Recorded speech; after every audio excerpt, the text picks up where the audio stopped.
And now, Roma Wines, R-O-M-A, made in California for enjoyment throughout the world. Roma Wines present Suspense.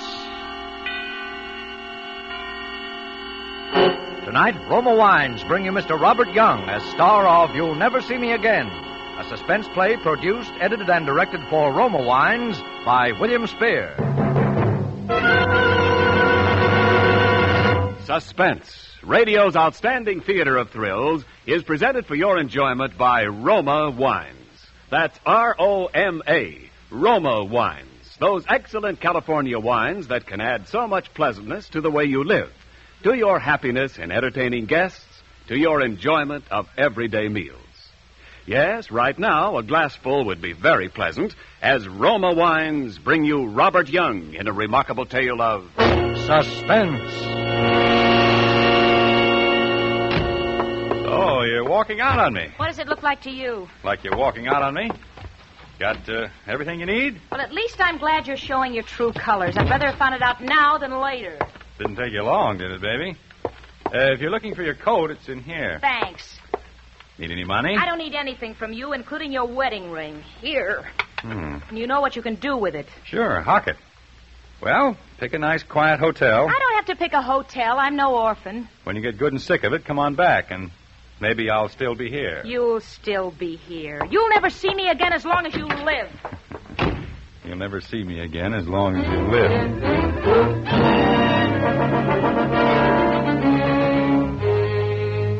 You'll never see me again as long as you live, she said. If I'd known then what I know now, I guess that wouldn't have sounded so funny. All right, maybe I'm not the easiest guy in the world to get along with, but it's perfectly natural for a couple to have at least one good fight after they've been married nearly 3 months. And I just wasn't going to be the first one to say uncle, that's all.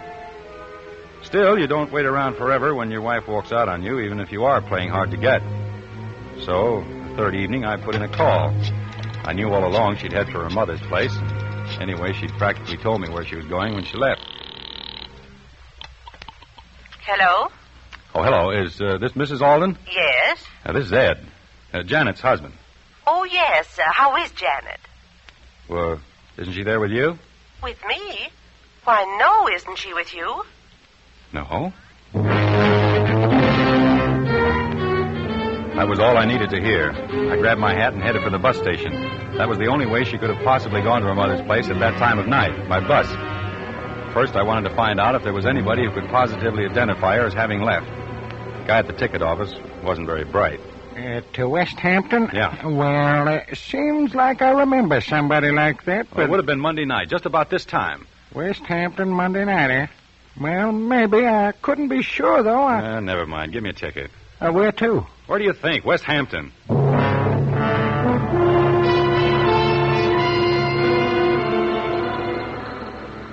She was blonde, blue eyes, good looking. Oh, sure. I remember her. Where'd she get off? I think it was West Hampton. Oh.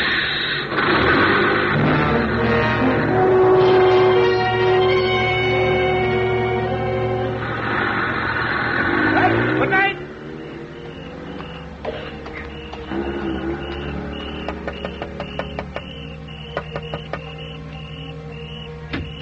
We're closed for night, mister. Pumps are all locked. Oh, I just wanted some information. Can you tell me where the Aldens live? Alden?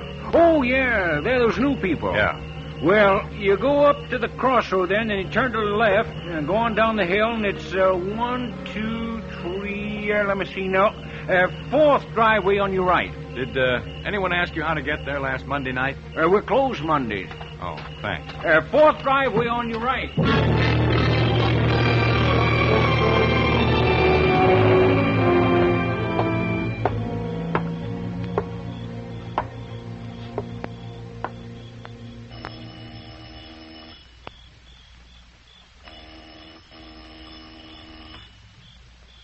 Must be someone lost their way. Yes? I'm Ed Bliss, Janet's husband. Oh, yes. Come in, Ed. I've been looking forward so much to meeting you. I wish it could have been under different circumstances, though. Yeah. I'm so sorry. Haven't you heard anything? Nothing to worry about. I can't understand it. It's not like her to do a thing like that. Oh, Ed, I want you to meet Mr. and Mrs. Farley. We were just playing a little bridge. Hello. How do you do? This is my husband, Joe Alden. Well, I guess that makes him your stepfather-in-law, doesn't it? Joe, this is Ed Bliss. Pleased to meet you, Ed. Well, I guess we'd better be going. Yeah, Oh, I guess no. we have. I yeah. do hope that your wife... I wouldn't worry about it. Oh, you heard about it, did you? Well, Ed, you see, they dropped in a little while after you phoned, and we thought... That's all right. Well, thanks for asking us over. Well, come again real soon. We'll do that. Well, All right. good night, Good all. night. Good night. Oh, Ed, I hope you didn't mind about them. Well, I didn't think it was necessary to... Oh, it's all right. It's okay. Well, come on into the living room then and tell us about it. And there's nothing much to tell that you don't know, is there? No, I suppose not. Sit down. Thanks. Can't I get you something to eat? No, thanks. Or some coffee or something? I think I'll pass up the refreshments this time. Well, I know how you must feel. Yeah, I guess you do. But I still can't... I just You've can't get... painted this room lately, haven't you? Yeah. Well, what about it? Nothing. It just looks a little funny, that's all. You think so? And that brick wall in front of the house is kind of new, too, isn't it? You know I'm a bricklayer by trade, don't you? Well, now that you mention it. Joe, how can you talk about... Well... You, better go on upstairs, Laura. She's taking it pretty hard. Yeah. You seem to be bearing up all right, though. You haven't lost any sleep over it yet yourself, have you? I'm not her husband. This isn't getting us anywhere. What was that? Laura, I guess she's going to bed. Oh. Well, I guess I better be going down to get that last bus. How about staying overnight? No, thanks. Suits yourself. Oh, wait a minute. I'll put the port light on. I can see. That's better. Hey, by the way, what happened? What do you mean, what happened? I suppose you and Janet had a row. What's that got to do with anything? I hear you got kind of a temper. Were you a little too quick with the flat of your hand? What's all this for? The benefit of the neighbors? It might be. Have you notified the police yet? No. I don't like the way you ask questions. Okay. Want me to walk down to the bus with you? It's pretty dark. Maybe that's why I'd rather walk down alone. Oh, now, wait a minute, Ed. I think maybe you got me wrong. All right, maybe I have. Say goodnight to Mrs. Alden for me. Yeah. Let's hear from you. Don't worry. You'll hear from me, all right.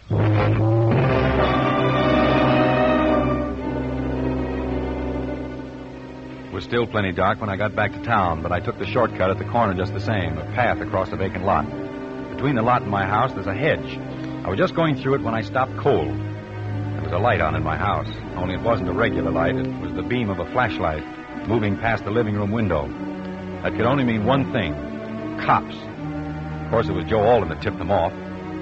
I just waited, and then I heard the front door open and close. And I saw two men standing outside. And then one of them went up the street.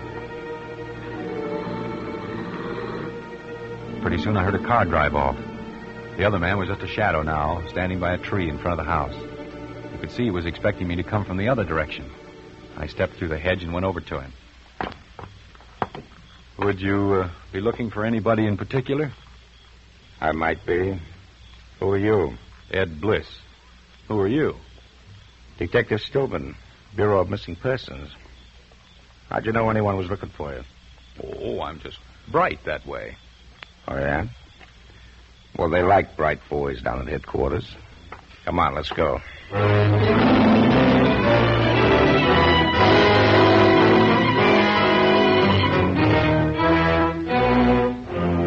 For Suspense, Roma Wines are bringing you Robert Young in You'll Never See Me Again by Cornell Woolrich. Roma Wines' presentation tonight in radio's outstanding theater of thrills, Suspense.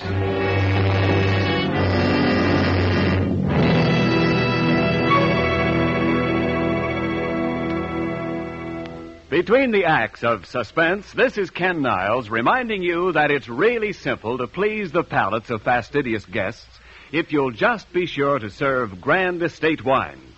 For Grand Estate wines presented by Roma afford you the ultimate in wine excellence. Discriminating wine users know this and regard your offering of Grand Estate wines as a flattering gesture to their good taste. For in Grand Estate wines, particular guests find the brilliant clarity, full fragrance, and mellow taste that distinguish truly outstanding wines. You see, Roma created this limited bottling of magnificent Grand Estate wines especially to please those who know fine wines. With choicest grapes, infinite patience, necessary time, and age-old skill, Roma master vintners endowed each Grand Estate wine with fine qualities of wine greatness. So the host, who possesses all 5 Grand Estate California wines, is sure of pleasing all tastes at all times. For smart entertaining, delight your guests with Grand Estate Medium Sherry, Ruby Port, or Golden Muscatel. For gracious dining, serve Grand Estate Burgundy or Sauterne. Remember the name, Grand Estate Wines by Roma, the crowning achievement of vintner skill. And now, Roma Wines bring back to our Hollywood soundstage Robert Young, who, as Ed Bliss in You'll Never See Me Again, continues a narrative well calculated to keep you in suspense.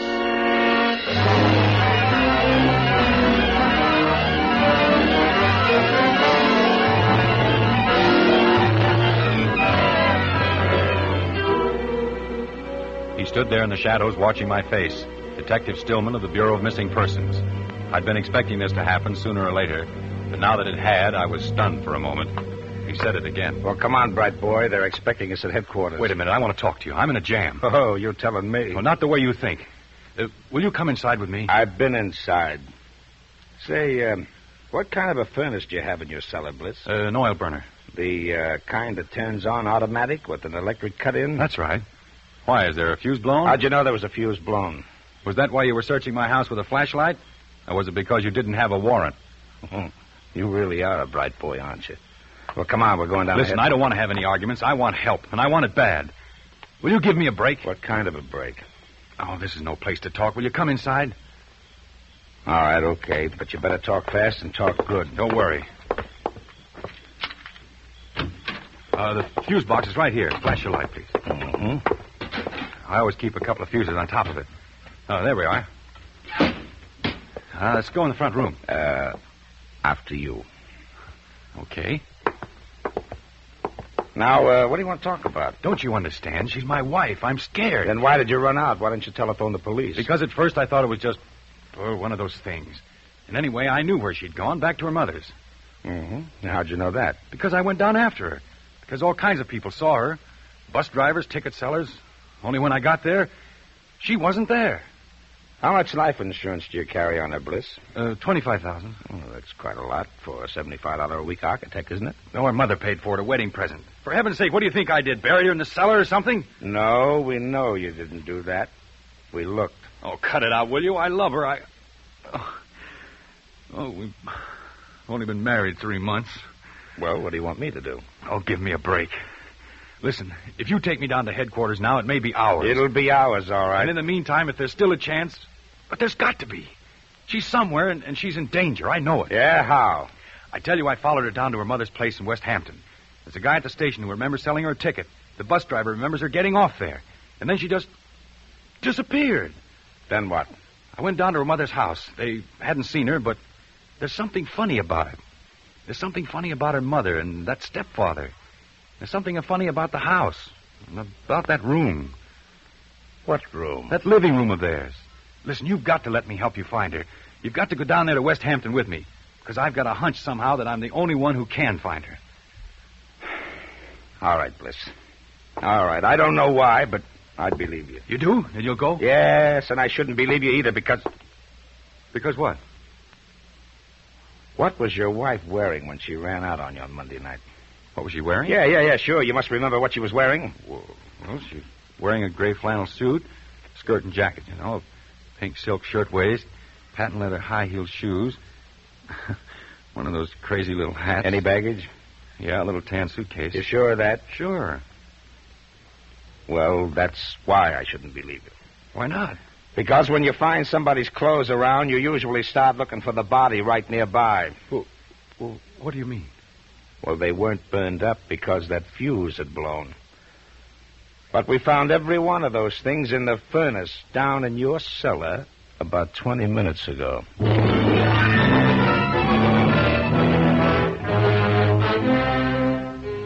When he said that, I knew there wasn't much time. But he was going up to West Hampton with me anyway, and that was the main thing. Of course, first he had to rout out the bus driver and the ticket seller and check my story with them just to be sure I wasn't trying to pull a fast one. But that was all right. I expected that. Then we climbed into the police car and headed out to West Hampton. He believed me now, all right. And that car couldn't have been pushed any harder if I'd been driving it myself. Still, it was broad daylight when we got there. We parked the car a little ways down the road and walked towards the house. See what I mean, Bert? Take that brick wall, for instance. Well, what about it? It's new. What did he build that for? It's not tall enough to hide the road. It's not even tall enough to keep a dog out. What did he build it for? Well, maybe he built it to keep in practice. Come on, let's go in. It's awful quiet. Yeah, well, why not? They're probably in bed, and that's where I would be if I hadn't let you talk me into this. Listen, Bert, you don't think I'm here, ain't I? Go on, ring the bell.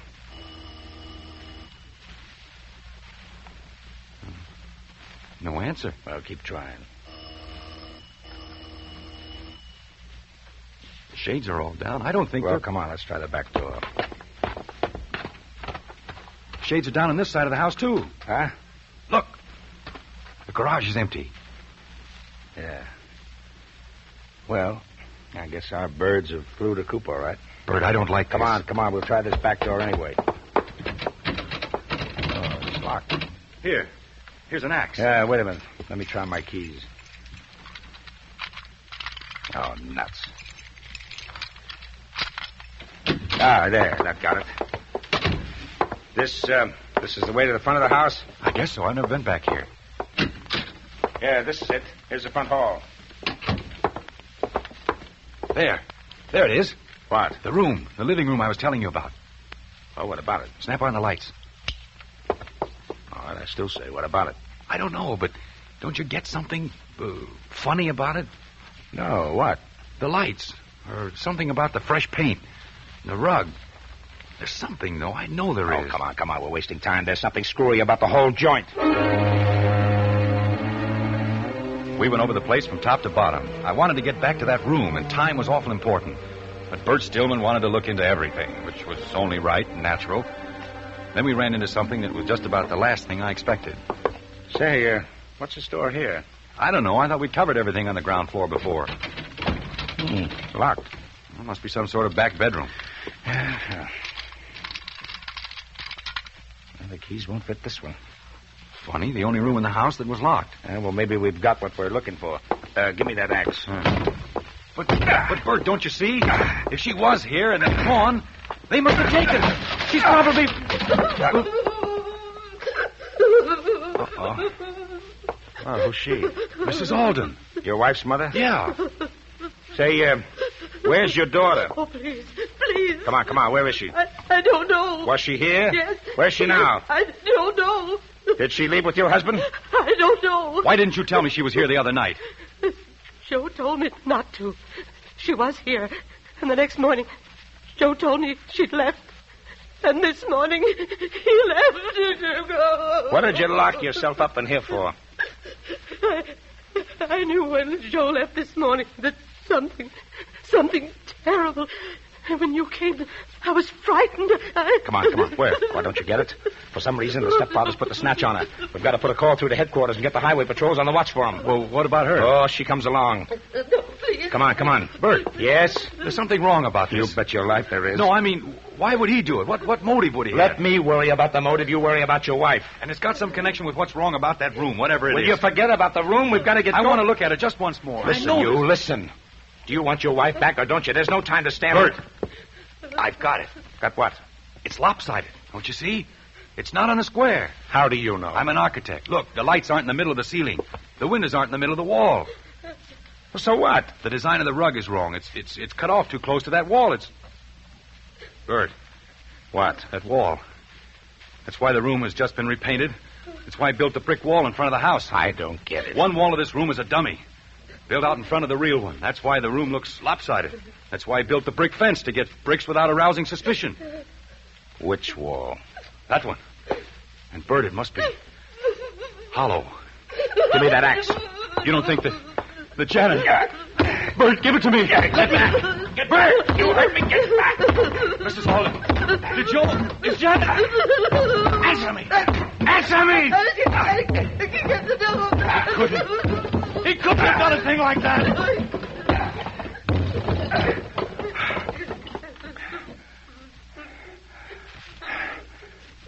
Hey, Ed. Yes? Didn't you say your wife was young? 23. Well, then you can look. This is an older woman. Do you... Oh. You know her? No. Well, there's your motive. Yeah. But who could it be? I don't know. Well, she must know, the mother. She can't even talk. Say, Ed. Ed, you would know if she was the mother, wouldn't you? Of course I... What? No, I wouldn't. I never saw Janet's mother until I came here to the house Monday night. Oh. Mrs. Alden. Mrs. Alden, answer me. I'm not Mrs. Alden. That's Mrs. Alden.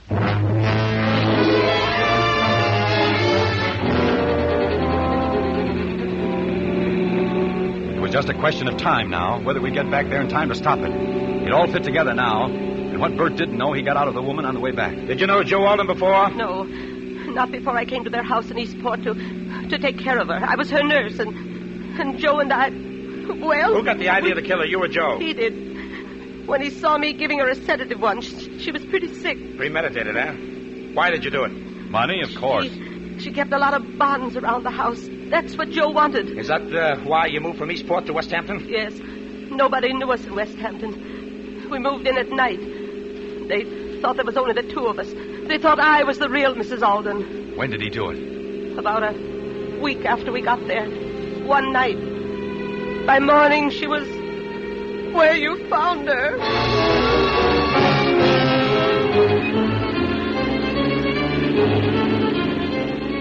We were doing better than 80 most of the way, but I still didn't think we'd make it. And naturally, Bert was afraid to put the local cops around the house for fear Alden would spot them first and take Janet away. And do it somewhere else. If he hadn't done it already. Because Bert had the picture cold now.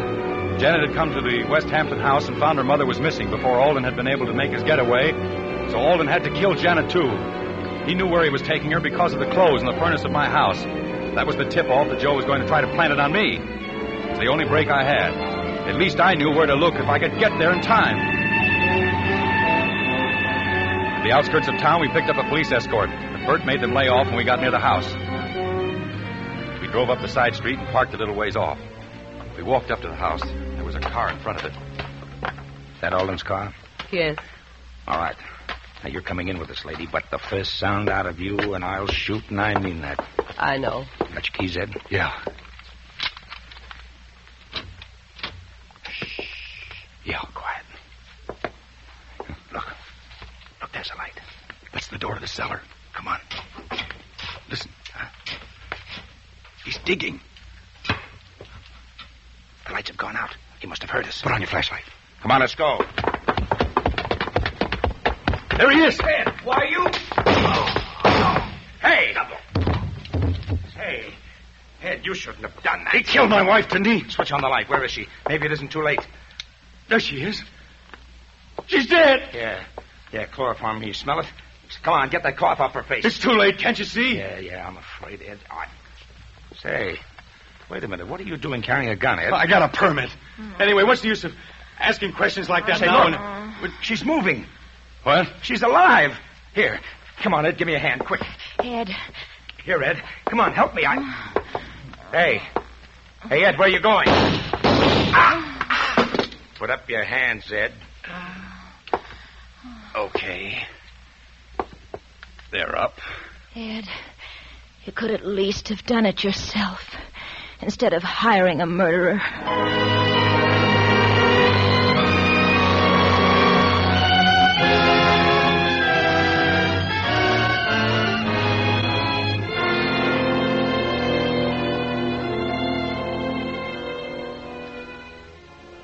What did you do it for, Ed? The money? What do you think? For fun? Go ahead. Talk. Well, anything to make you happy. Would have been perfect if Alden had killed her when he first got her in the cellar like I told him to. Maybe he had a sneaking idea I was going to double-cross him. He was stalling until the last minute. I don't know. Anyway, it won't do him much good where he is. What'd you have on him, Ed? The mother, his wife. I'd been up there before, alone. I knew he'd killed his wife because I'd seen a picture that Janet had of the real wife. I spotted the room right away. Told Olin I'd split the money with him if he took care of Janet. And if he didn't? Go on. I knew I could pick a fight with Janet, and I knew she'd run up to her mother's. And I went up there to make it look good. After I left, Alden was to call the cops like he did. You'd take me down here to headquarters, and while you were giving me the old third degree, Alden was supposed to plant the body in the cellar. That way I was in the clear, because you know I couldn't have done it while I was down here talking to you. You know she hadn't been there before because you'd looked. That's why I planted the clothes in the furnace. Remember? So you would look. I had an alibi. Nobody had a thing on Alden, unless I squawked. He had to take that chance. Yeah, looked pretty good there for a while, didn't it? Yeah. Your wife's outside. Want to say anything to her? Huh? Oh, just tell her I said, you'll never see me again.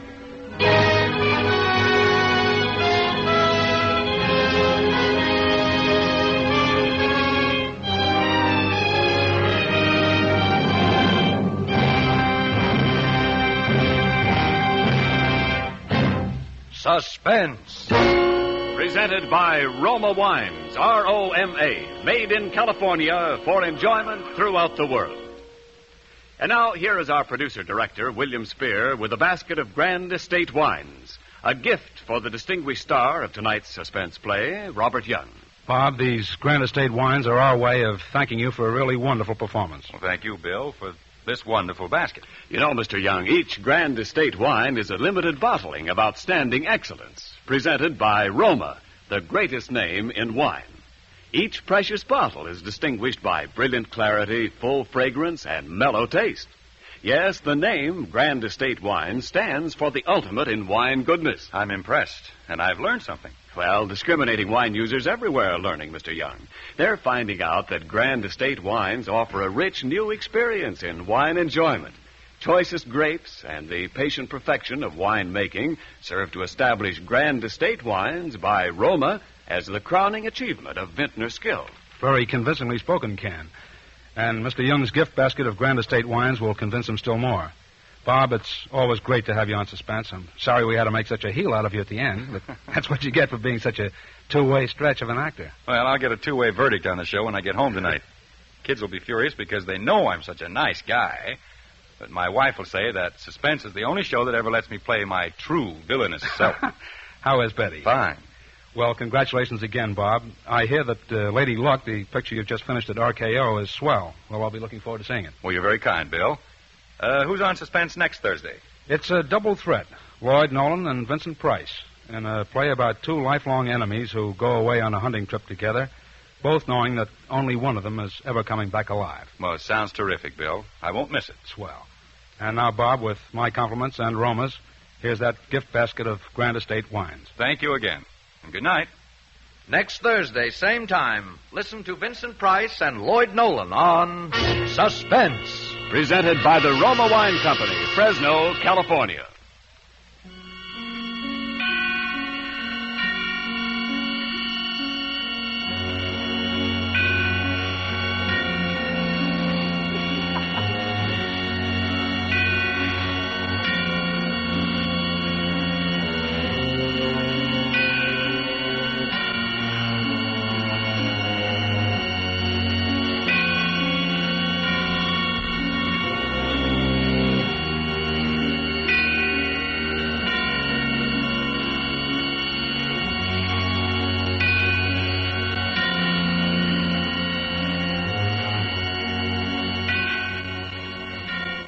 This is CBS, the Columbia Broadcasting System.